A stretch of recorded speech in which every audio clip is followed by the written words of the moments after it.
मुंबईमधील जाहिरात फलक दुर्घटनेनंतर पनवेल महापालिकेने देखील शहरातील अनधिकृत जाहिरात फलकांच्या विरोधात मोहीम सुरू केली आहे। गेल्या 2 दिवसांपासून पालिका क्षेत्रातील सर्व जाहिरात फलकांचे सर्वेक्षण करण्यात आले। यामध्ये कामोठेमध्ये 2, कळंबोलीमध्ये 3, पनवेलमध्ये 1, उपविभागीय नावडे येथे 27 अनधिकृत जाहिरात फलक आढळून आले आहेत, तर खारघरमध्ये एकही अनधिकृत जाहिरात फलक आढळून आलेले नाहीत। यामधील 5 अनधिकृत जाहिरात फलकांवरती आज निष्कासन महापालिकेच्या वतीने कारवाई करण्यात आली आहे। मुंबईमधील जाहिरात फलक प्रकरणानंतर आयुक्त डॉ. प्रशांत रसाळ यांनी महापालिका कार्यक्षेत्रातील अनधिकृत जाहिरात फलकांवर कारवाई करण्याचे आदेश दिले होते। त्यानुसार या अनधिकृत जाहिरात फलकांवरती कारवाई करण्यास सुरुवात करण्यात आली आहे।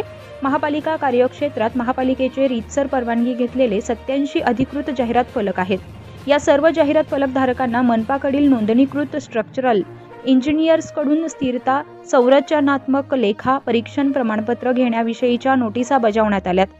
सध्या 4ही प्रभाग अधिकाऱ्यांमार्फत महापालिकेच्या वतीने अनधिकृत जाहिरात फलकांचं सर्वेक्षण करण्यात आलं असून यामध्ये अनधिकृत जाहिरात फलकांची संख्या 33 एवढी आहे।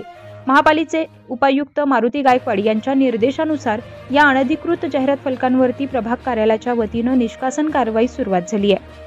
यापुढे महापालिका कार्यक्षेत्रातील जाहिरात फलकांवर महापालिकेचे बारीक लक्ष असणार आहे।